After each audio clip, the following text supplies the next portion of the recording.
Avec un revers pareil, Roland-Garros n'a qu'à bien se tenir. La promesse est tenue, savourait-il pourtant tout sourire sur le plateau de Knou face à Sonia Mabrouk. Il y a quelques semaines en annonçant la création d'une commission d'enquête parlementaire contre les dérives de LFI. Sauf que non. Laurent Wauquiez n'a pas pu tenir sa promesse qui visait selon ses propres termes à mettre au jour les faisceaux d'indices qui montrent une complicité entre LFI et les réseaux islamistes. La commission des lois de l'Assemblée nationale a infligé un revers au député LR, en jugeant irrecevable sa demande, à laquelle il pouvait prétendre par droit de tirage. Une prérogative qui permet à chaque groupe politique d'enquêter, une fois par session parlementaire, sur le sujet de son choix. Après discussion, les députés membres de la commission ont voté et ont abouti à une égalité parfaite, 23 pour, 23 contre.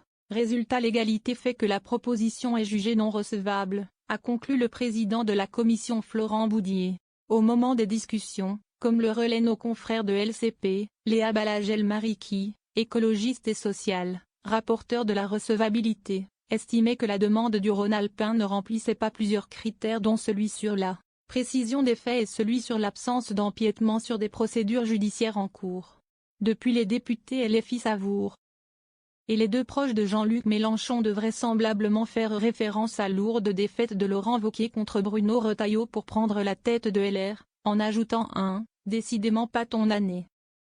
Seule déception peut-être pour les insoumis, ils ne pourront pas mettre leurs menaces à exécution. Après l'annonce de cette commission, Manuel Bompard avait fait planer l'idée de lancer à son tour une enquête parlementaire sur les liens entre Nicolas Sarkozy et la Libye de Mouammar Kadhafi. Une menace à ne pas prendre à la légère alors que justement le procès de l'ancien président soupçonne d'avoir noué un pacte de corruption avec l'ancien dirigeant libyen pour financer sa campagne de 2007, attend son jugement. Il sera rendu en septembre dans cette affaire.